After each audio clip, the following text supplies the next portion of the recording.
At ngayon ay dumako tayo sa tanong ni Daniela Manangkil Rose. Ayan. Magandang gabi, Brother Johnson. Ako po ay former SDA. Magtatanong lang po ako, bro, about sa cross. Di ba po, symbolical po ang cross sa Biblia? Bakit nyo po ginawang literal? Hinaman po kagustuhan ni Kristo na ipako siya. Pakisagot. Hindi kagustuhan ni Kristo na ipako siya? Sige, ayusin po natin ito. Ibig sabihin, itong si kapatid na Daniela Manangkil, na dating Adventist, malamang ito po ay pumunta doon sa tinatawag mga home church, mga kung tawagin lang sarili na i-reform, tatawag naman natin mga offshoots. Dahil nga sila ang kilala na talagang allergy sa cross. So kapatid, at kahit paano, nagpapasalamat po tayo sapagkat ikaw ay nanonood. Sana naman ay huwag mong isasara yung iyong isip, no? Huwag mong isasara yung iyong isip dahil nga sa kung ikaw ay former Adventist at lumabas, ay wala pong prophecy na tatama po sa inyong sinamahan. Dahil 7 iglesia lang po ang ipinakita kay Juan sa Aklat ng Apokalipsis hanggang Laodicea at wala na pong 8 iglesia. So sana ay hindi sarado yung iyong isip, pwede kang bumalik. Ngayon, ang sabi mo, di ba symbolical po ang cross sa Biblia? Una, hindi po symbolical ang cross na pinagpakuan ni Kristo. Pagkatapos na si Kristo ipako, ay may binabanggit po sa Unang Korinto 1:18. Yan, sapagkat ang salita ng cross ay kamangmangan sa kanila na nangapapahamak, ngunit ito'y kapangyarihan ng Diyos sa atin na nangaliligtas. So, after na mapako si Kristo, ang cross na yon ay talaga namang napakabango para sa mga Kristiyano, sa mga alagad. At nakakapagtaka kung bakit maraming ngayon ang allergy sa cross na symbolical. Itatama nga pala natin, Brother Gomer, kapatid na Daniela, ang cross na ginagamit ng Adventist ay symbolical kasi kung hindi symbolical yan, maglalagay sana ng kasing laki ng cross ni Kristo para literal talaga yon. At nang sabihin ni Kristo, pasanin mo ang cross sa araw-araw, dapat ay may pasan tayong cross kahit saan tayo pumunta. Pagkalaki-laking cross, kung literal. So ibig sabihin na wala naman tayong pasan-pasan na cross, di mali po kayo na sinabi nyong niliteral. Siguro ang tinutukoy po ninyo, yung cross na nilagay sa logo, malamang kasi yan ang ginagawang isyo. At merong ilang mga church po tayo na merong sign ng cross, literal ngang nilagay yon. Pero ang meaning po nun at itinuturo ay symbolical. No? Kasi yung paglagay po natin ng cross sa ating logo, kapatid, ay may meaning po yon. At ito, ipapakita ko lang ho sa inyo. Yung nakalagay na cross sa ating logo, baka kasi yan ang iyong tinitingnan. Ayan, meron pong 4 na elemento na bumubuo sa cross ng Seventh-day Adventist. Ang isa yan ay yung Open Bible, tapos yung 3 weave lines sa bandang itaas, at tapos yung bandang ibaba na nagsisimbolo doon sa flame, at yung cross. So 4 po yan. Open Bible, yung flame, at saka yung 3 weave lines na tumutukoy sa 3 angels, at yung cross. Ang definition at pagbibigay, may mga nakasulat po dyan bilang kahulugan. Kasi pag sinabing logo, ito po ay symbol, simbolo. Yung nakasulat po dyan sa itaas, ang sabi dyan, the lines at the top of the design suggest a continued upward momentum symbolizing the resurrection and ascension to heaven at Christ's second coming, the ultimate focus of our faith. Ayan. Tapos dito naman sa bandang kaliwa, yung Open Bible, the Bible forms the base of the design, represents the biblical foundation of our beliefs. It is portrayed in a fully open position, suggesting a full acceptance of God's word. Ayan yon. Tapos, yung the flame sa bandang kanan, gitna. The flame, this is the shape formed by three lines according and implied a spear.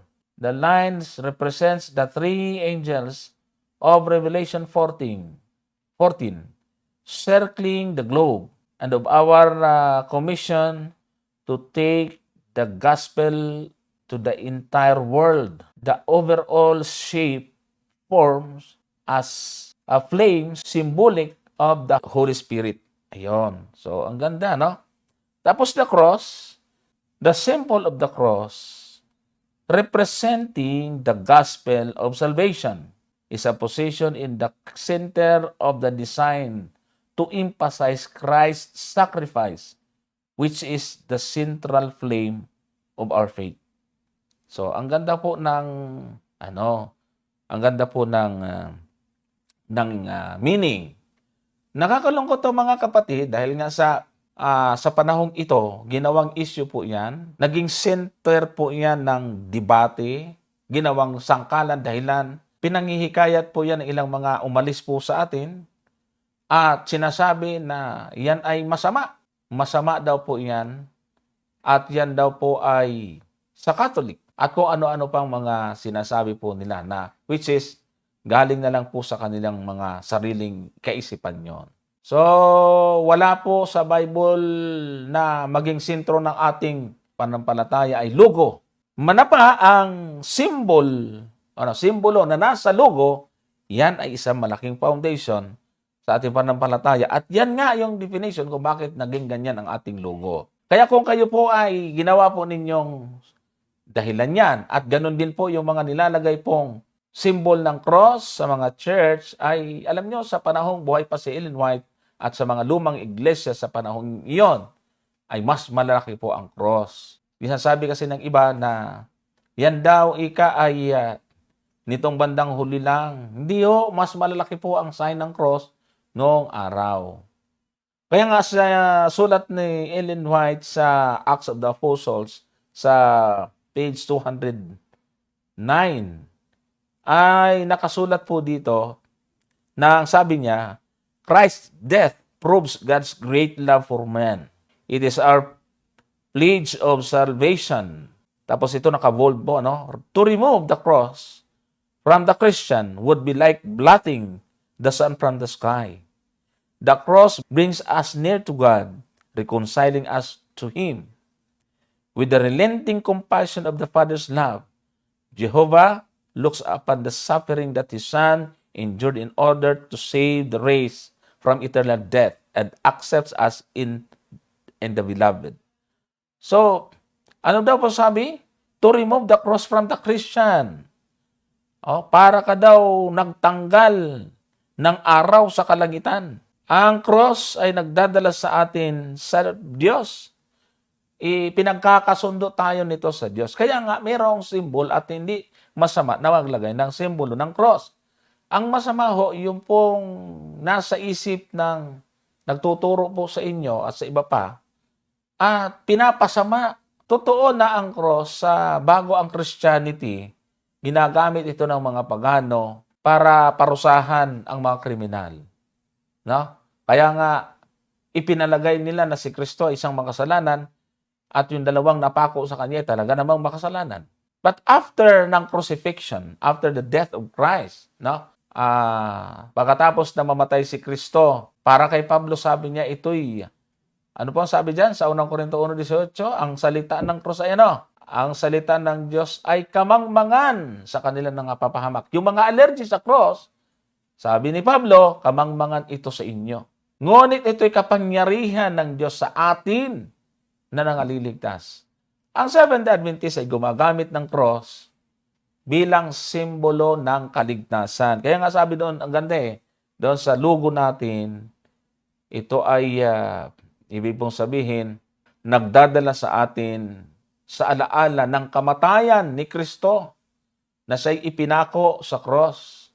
Nasa tumitingin yan eh. Kung ang tingin ninyo sa cross ay masama, ang tingin ng mga Kristiyano sa cross ay mabuti. At alam mo ba ninyo kung bakit naging laganap ang paglalagay ng cross sa church? Kasi naman, pagdating down sa mundo ng mga world major religion, nandyan yung mga non-Christian religion, ang sign ng Christian religion ay cross. Yung Buddhist, Judaism, Hinduism, yung pong iba-ibang mga non-Christian religion, wala silang sign ng cross. Pero pagdating sa Christian, cross ang pinaka-sign, no? Wag lang po sana ninyong likutin at bigyan ng masamang imahe yun. Alam niyo kung bakit? Kaya nga sabi rito sa page 209 to 210 at gano'n sa Adventist Bible Commentary sa page 457 sa volume 7. Without the cross, man could have no union with the Father. On it depends our every hope. So, kung kayo po ay dating Adventist at sigurado naman ay naniniwala ka sa sulat ni Ellen White, kasi alam ko na ang focus na inyong dahilan ay yung pagkakaroon ng cross. So ito po ang sinasabi po sa Acts of the Apostles sa 209 hanggang sa 210, nakasulat yung nandoon. At marami pa pong mga sulat, hindi na natin mababasahin lahat.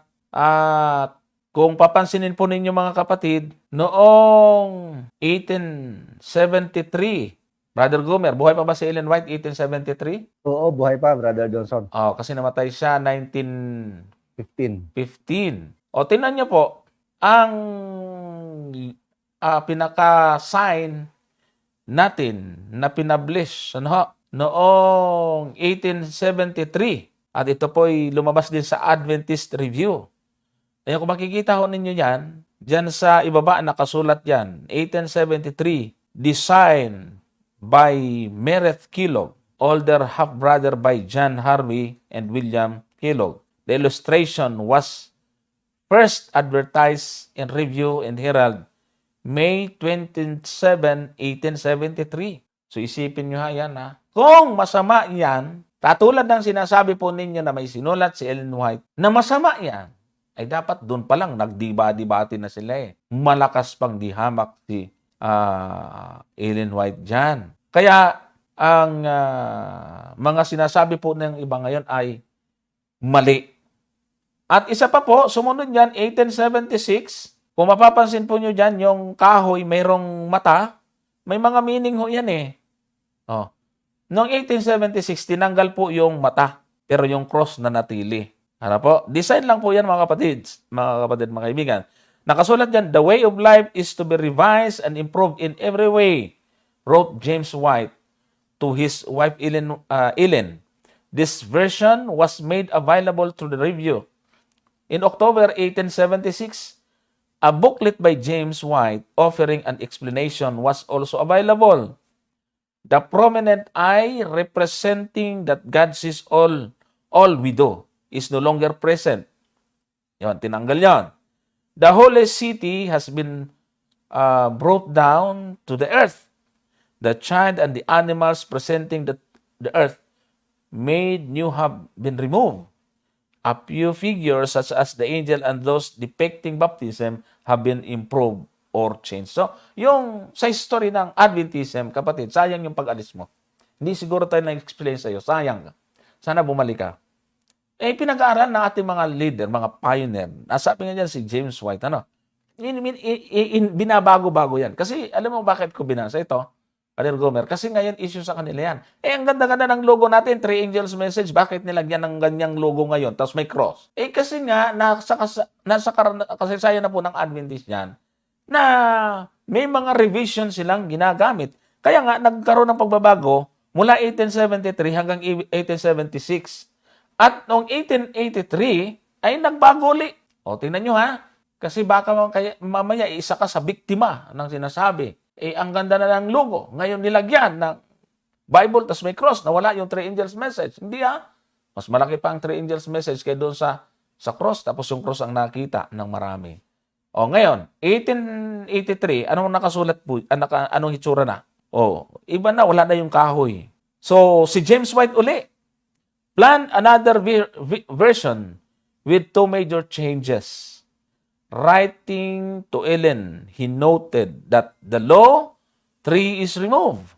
Christ on the cross is made large, pinalaki, and placed in the center. Thus reflecting a change in James White. Christ, not the law. O, ito ba ang ganda? Ibig sabihin, inimprove nila na ang pinakasentro ng ating panampalataya ay hindi yung kautusan, kundi si Kristo. Kaya yung kahoy bilang nagre-represent sa law ay tinanggal. Bakit? Christ is the center, not the law. No? Is the center of plan of salvation. Oh, Christ is the center of plan of salvation. So si Thomas Moran, one of the America's foremost landscape artists, was commissioned to produce the steel plate engraving. Ano mo ha? Kasi kung issue sa iyo yan, yung mga nilalagay sa church, ay para sa inyo, mali na. O tingnan mo, sabi rito, meron pang si Thomas Moran, isang foremost landscape artist. Siya ang naglagay po talaga. Nag-produce po sila ng steel plate engraving. So White planned to publish a book to accompany it. Unfortunately, he died August 6, 1881. Yun sana yung plano. So Ellen White, with the help of her two sons, had a steel plate engraving produced the copyright. The law was replaced by the crucified Christ. Kaya dapat maintindihan ho ninyo, huwag niyong gawing yan, kasi buhay pa si Ellen White. Nangangasiwa na po siya kung papaano pinalaki lalo.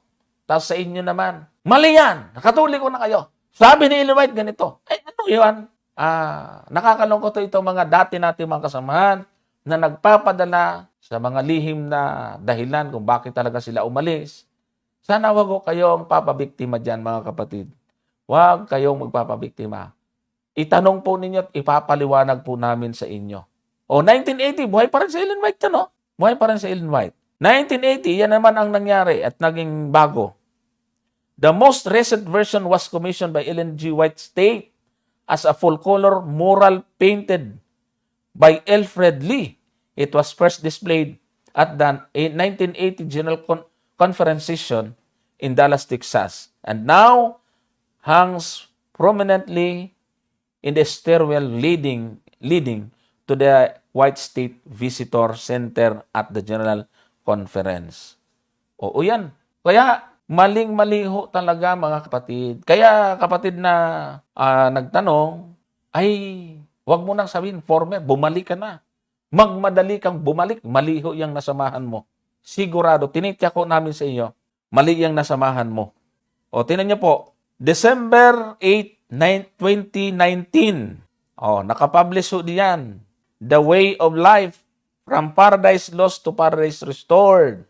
These 4 illustrations reflect the growing understanding of the plan of salvation experienced among our church pioneers. Yan. Notice the progression in each version. O kita mo? Tapos ngayon, sa inyo malaking issue yan. Pagkikita ho nyo yung pagbabago. Sana ay naiintindihan nyo kapatid.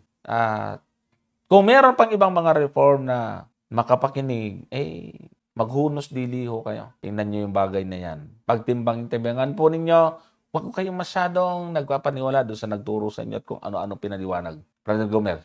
Ayun. So, alam mo, Brother Johnson, kung para sa akin lang, kung halimbawa si Ellen G. White ay hindi nagturo ng tungkol sa cross, ay baka dyan ako magdududa. Kasi, kahit hindi ka naman tumingin halimbawa sa Spirit of Prophecy at Biblia lang ang titingnan mo, ay si Pablo prominente sa pagtuturo. Binasa mo na nga yung isa kanina sa unang Korinto 1:18. At ang sabi niya rito, katulad ito nung quotation na binasa mo, Brother Johnson, ito yung idea mismo. Nang sabi niya dito sa Colosas 1, ang talata ay 20, ang sabi ni Pablo po ay ganito, at sa pamamagitan niya ay pakipagkasunduin sa kanya ang lahat ng mga bagay na pinayapa niya sa pamamagitan ng dugo ng kanyang krus. sa pamamagitan niya sinasabi ko maging mga bagay sa kalupaan o maging mga bagay sa sangkalangitan. So, sa pamamagitan nitong krus na ito ay ipinagkasundo tayo ni Kristo sa Diyos. Bakit naman ito natin mamasamain, Brother Johnson, ano? So, yun po yung hindi ko maintindihan kung bakit sila ay galit sa cross, no? Napakaliwanag naman ng mga pagtuturo ni San Pablo tungkol dyan sa cross. Halimbawa, Galatia 6, talatang 14. Si Pablo rin po ang may turo nito. Ang sabi niya, datapwat malayo nawa sa akin ang pagmamapuri maliban na sa cross ng ating Panginoong Hesukristo. Ay nakita niyo po ito si Pablo, pinagmamapuri niya yung cross ng ating Panginoong Hesukristo. Ay hindi ko alam kung yung mga galit sa cross ay ikinahihiya nila. Kasi may karugtong yung tanong niya, Brother Johnson, na gusto ko ring itakil. Mayroong karugtong Ang sabi niya ayaw daw naman ni Kristo na mapako siya sa cross. Yun nga. Hindi ba parang ganon? Mali yun. Yung sinasabi niya kanina doon? Parang napilitan lang tuloy si Kristo na... Oh. Well, alam natin na doon sa Gethsemane, nung siya'y nananalangin, talagang nandun yung agonize na naramdaman ng ating Panginoon. Pero ang sabi niya doon, not my will, but your will be done. So ang ibig sabihin, yung pagtalima ng ating Panginoon, alam niyang yun ang talagang kapalaran niya. Kaya wag mong sasabihin, kapatid, na ayaw niya. No? Kasi, halimbawa, dito sa 12:27 ng Juan, Brother Johnson, ano ang sabi ng ating Panginoon dito? Ang sabi niya rito ay ganito, ngayon ay nagugulumihanan ng aking kaluluwa. At ano ang aking sasabihin? Ama, iligtas mo ako sa oras na ito. Ngunit dahil dito, ay naparito ako sa oras na ito. So, ang ibig sabihin, Brother Johnson, alam na alam ng Panginoon yung kanyang misyon At alam niya rin kung paano siya mamamatay. Anong sabi niya rito sa 12:32? Dito pa rin sa Juan, ituloy lang natin. Ang sabi niya rito, at ako, kung ako'y mataas na mula sa lupa, ang lahat ng mga tao ay palalapitin ko sa akin din. Nakita mo ito? Tapos sasabihin natin na ayaw ni Kristo. No. Kasi ito nga ang sabi niya nga doon, Brother Johnson, bago ko balikan tong Juan, naalala ko kasi yung nasa Pilipos. Pansinin po ninyo yung nasa Pilipos para mawala yung inyong agam-agam. Ano ang sabi dito ng talata ng Pilipos? Basahin po natin ha. Ang sabi niya rito, sa 6, 7 at talatang 8. Pansinin po kapatid, na siya, bagamat nasaan yung Diyos, ay hindi niya inaring isang bagay na nararapat panangnan ang pagkapantay niya sa Diyos. Kundi bagkos, hinubad niya ito at nag-anyong alipin na nakitulad sa mga tao. Sa talatang 8, at palibhasay nasumpungan sa anyong tao, siya'y nagpakababa sa kanyang sarili na nagmasunurin hanggang sa kamatayan, sa kamatayan sa cross. Nakita mo ito kapatid? Ang ating Panginoon ay nagmasunurin hanggang sa kamatayan sa cross. Bakit?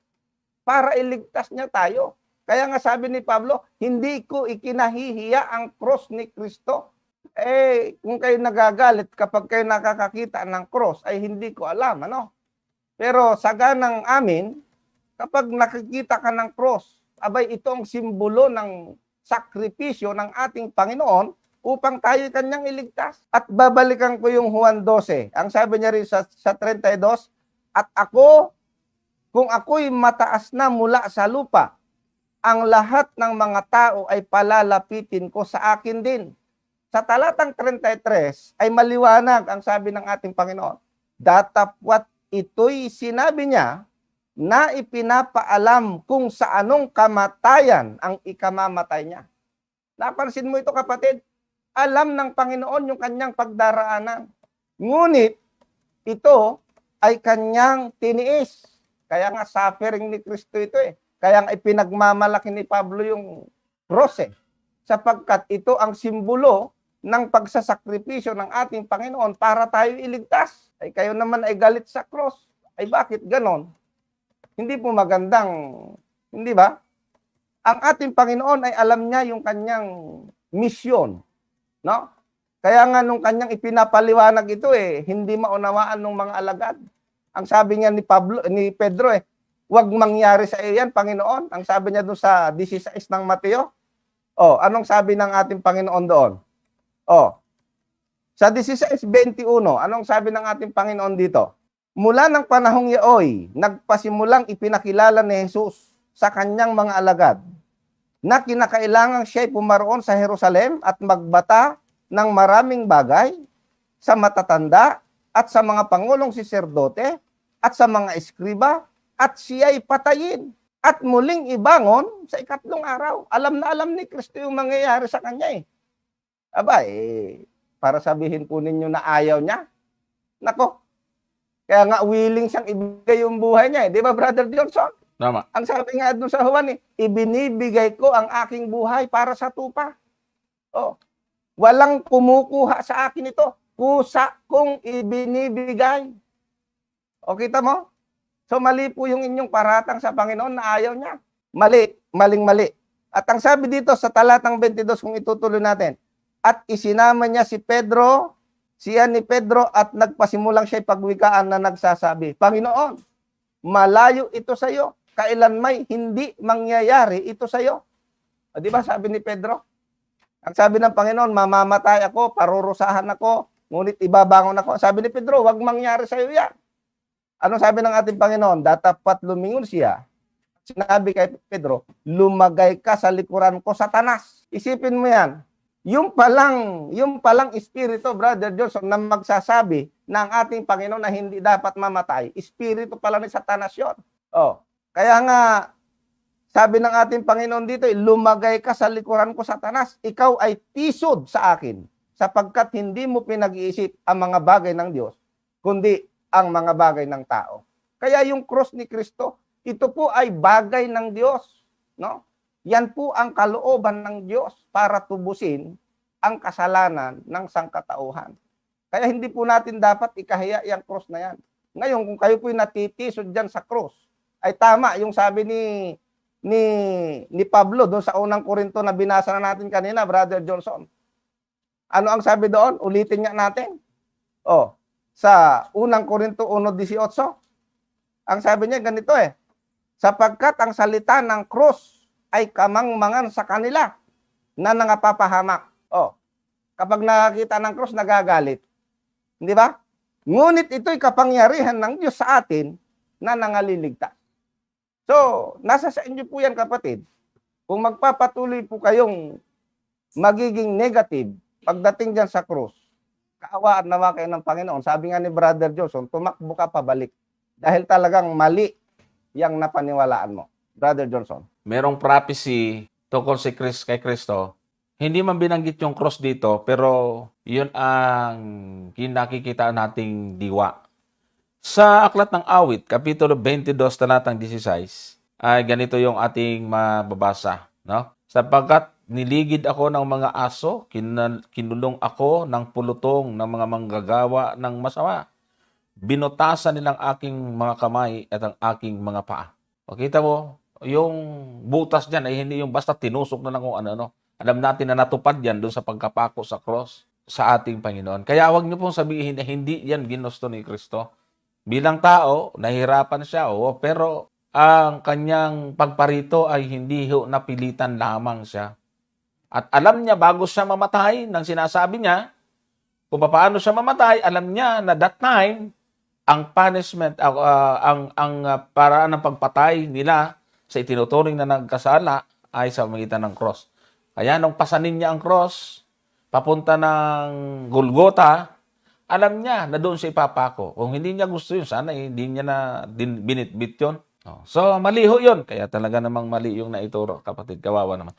So, di bali, salamat at nanonood ka. Sana huwag mong isasara ang iyong, alam mo, Brother Gomer, naalala ko, kasama ko pala si Pastor Brian Tolentino pala, na nagkaroon kami ng program sa Hope Channel.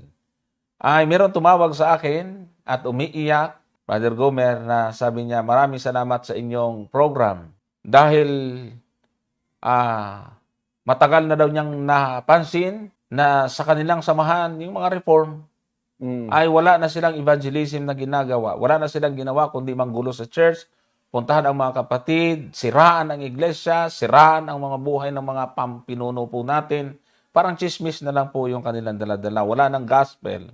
Kaya nung magkaroon ako ng crusade sa Palawan at ang daming nabautismuhan, umiyak daw siya ng umiyak at ang kanyang buong sambahayan ay inakit niyang bumalik sa Adventist. At sila buong pamilya, kasama ng mga manugang, ilang mga anak na dinala po din doon sa palabas ng church, ay muling bumalik at sila po ay nanumbalik silang lahat. Totoo naman po, wala na kayong ginawang evangelism, wala na kayong ginawang pangangaral, Bible study, ewan ko kung meron. Wala na silang ginawa kundi anuhin yung mga nasa loob ng iglesia. At yan po ay nasa kasulatan, Brother Gomer, sa Gawa 20, di ba? 20:29, kung di ako nagkakamali, tama. Sabi po rito, aking talastas na pag-alis ko ay magsisipasok sa inyo ang mga ganid na lubo na hindi na nagpapatawad sa kawan. At magsisialis sa mga kasamahan din ninyo ang mga taong magsasalita ng mga bagay na masasama upang magdala ng mga alagad sa kanilang hulihan. O yan. So, yan yun. Nagdadala ng mga alagad sa kanilang hulihan. Pumapasok sa mga iglesia at kung ano-ano ang sinasabi para hikayatin papunta sa kanila ang mga kapatid. So mag-ingat po kayo. Mag-ingat po kayo sa mga ganid na lubo na sinasabi po rito.